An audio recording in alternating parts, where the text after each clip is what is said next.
ಮೂರು ದಿನ ಬದುಕೋದಾಗ್ಲಿ ಹಿಂದೂ ಆಗಿ ಬದುಕ್ತೀನಿ. ಹೇಡಿಗಳಂತೆ 100 ದಿನ ಬದುಕುವಂತ ಯಾವ ಧರ್ದು ನನಗಿಲ್ಲ.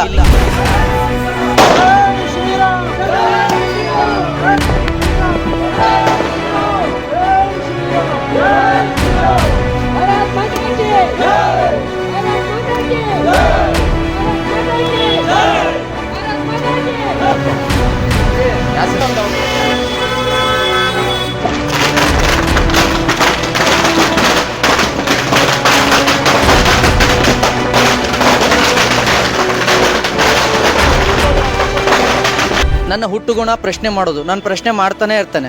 ಸಾಧ್ಯ ಆದರೆ ಉತ್ತರ ಕೊಡಿ. ಕೂಗೋದು ನಿಲ್ಲಿಸಿ, ನಾನು ಕೇಳೋದು ನಿಲ್ಲಿಸ್ತೀನಿ. ನೀವು ಕೂಗೋದು ನಿಲ್ಲಿಸ್ಲಿಲ್ಲ ಅಂದರೆ ನಾನು ಕೇಳೋದು ನಿಲ್ಲಿಸಲ್ಲ. 3 ದಿನ ಬದುಕೋದಾಗ್ಲಿ ಹಿಂದೂ ಆಗಿ ಬದುಕ್ತೀನಿ. ಹೇಡಿಗಳಂತೆ 100 ದಿನ ಬದುಕುವಂಥ ಯಾವ ಧರ್ದು ನನಗಿಲ್ಲ. ಹಿಂದೂ ಕಾರ್ಯಕರ್ತನಾಗಿ ನಾನೇನು ಮಾಡಬೇಕು, ನಾನೇನು ಪ್ರಶ್ನೆ ಮಾಡಬೇಕು ಅದನ್ನು ಪ್ರಶ್ನೆ ಮಾಡಿದ್ದೀನಿ. ಉತ್ತರ ಕೊಡೋ ತಾಕತ್ತಿದ್ದವ್ರು ಉತ್ತರ ಕೊಡಲಿ. ಉತ್ತರ ಕೊಡೋಕ್ಕಾಗಲ್ಲ ಅಂತ ಅಂದರೆ ನೀವೇನು ಮಾಡ್ತೀರಾ ಮಾಡ್ಕೊಳ್ಳಿ. ನಿಮ್ಮ ಕೂಗೋದು ನಿಲ್ಲೋವರೆಗೂ ನಾನು ಕೇಳೋದು ನಿಲ್ಲಿಸೋದಿಲ್ಲ.